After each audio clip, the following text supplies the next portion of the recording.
I used to think a little lie wouldn't hurt anyone. Turns out, I was very, very wrong. If you've ever told a small lie thinking it wouldn't matter, let me give you a piece of advice: don't. Because sometimes that little lie spirals into something much bigger, much dumber, and before you know it, you're standing on a stage, pretending to be a rock star, praying the floor swallows you whole. I should know. It was 1976. I was an 18-year-old high school senior in Rockdale, Texas, a town where nothing ever really happened, unless you counted Friday night football or the occasional cow escaping from Old Man Johnson's farm. I wasn't the class clown, the star quarterback, or the genius in the front row. I was just Frank Dawson, average guy, average grades, average everything. But then she showed up. Sarah Carter. She was new, and within a week, every guy in school was inventing excuses to talk to her. She had this effortless coolness, long auburn hair, green eyes, and a laugh that could make you forget your own name. Me? I was just another poor fool hoping she'd notice me. One afternoon, a bunch of us were hanging out near the football field when someone pulled out a guitar. The second the guy started strumming, Sarah's face lit up. "I love guys who play guitar," she said, her voice full of admiration. And that, my friends, is the exact moment I threw my life into chaos. Without thinking, I blurted out, "Oh yeah, I play." Now, let me be clear, I did not play the guitar. I owned a guitar. My uncle gave me one for Christmas the year before, and the only thing it ever did was sit in the corner of my room, collecting dust. Sarah turned to me, eyes wide. "Really? That's so cool. You should play something." Panic hit me like a freight train. I scrambled for an escape. "Oh, I didn't bring my guitar." "No problem," she said, smiling. "You should totally sign up for the talent show next week." The talent show? Next week? I was about to confess, to laugh it off as a joke, but then Sarah smiled at me in that way that made my brain short-circuit. "Yes, sure. I'll do it." The moment those words left my mouth, I knew I was doomed. For the next few days, I lived in a state of pure panic. Every spare moment was spent trying to teach myself to play, but it quickly became clear that talent doesn't just magically appear overnight. My fingers fumbled, my strumming was a disaster, and the more I practiced, the worse I seemed to get. I needed help. That's when I turned to my best friend, Rick Marshall. Now Rick? Rick was a real musician.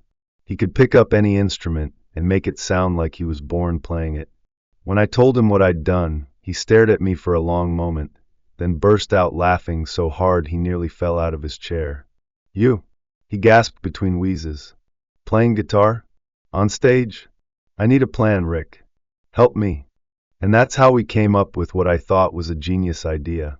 Rick would stand behind the stage curtain and actually play the guitar. I would hold an unplugged guitar on stage and fake it. All I had to do was move my hands convincingly and sell the performance. It was foolproof. Or so I thought. The night of the talent show arrived way too fast. The gymnasium was packed, students, teachers, parents. The stage was decorated with bright lights and a shiny red curtain. My heart pounded so hard I thought I might pass out. Rick and I stood backstage, going over the plan one last time. "Okay, remember," he whispered, adjusting his guitar strap. "I play. You pretend. Just keep your hands moving and don't freak out." "Got it." The host stepped up to the mic. "Next up, we have Frank Dawson." Applause. I took a deep breath and walked onto the stage, gripping the guitar like it might explode. The spotlight hit me, nearly blinding me. I squinted into the crowd and, yep, there she was. Sarah Carter, front row, smiling. I swallowed hard. "Okay, Dawson. Just go through the motions." I strummed the first chord.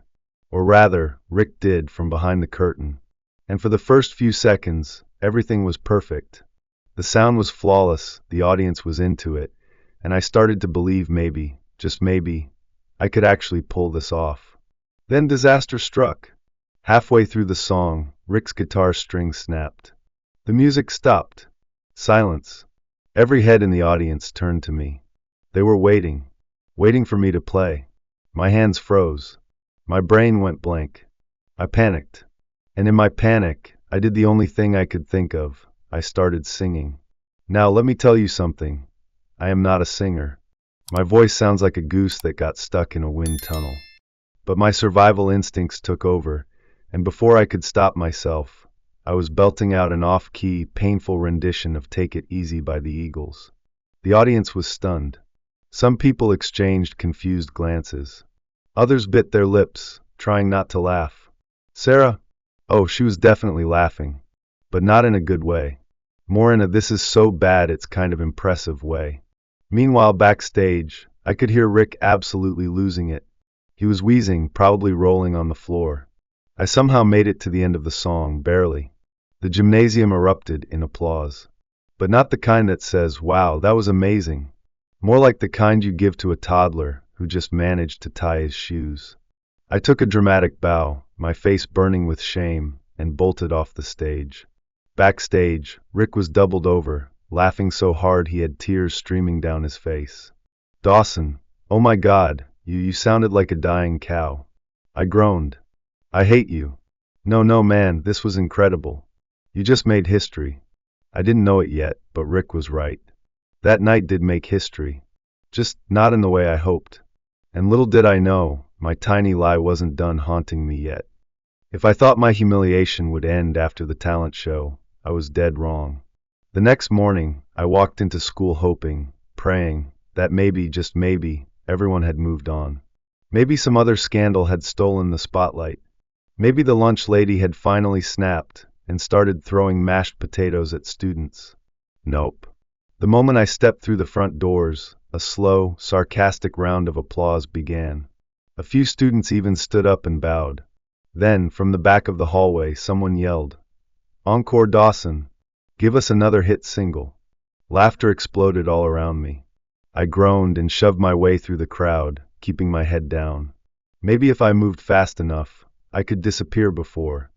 Hey, rock star! I closed my eyes. Oh no! Rick appeared beside me, grinning like he'd just won the lottery. Man, I've never seen anything like that in my life. The confidence, the commitment, the sheer courage it takes to sing like that in front of an entire audience.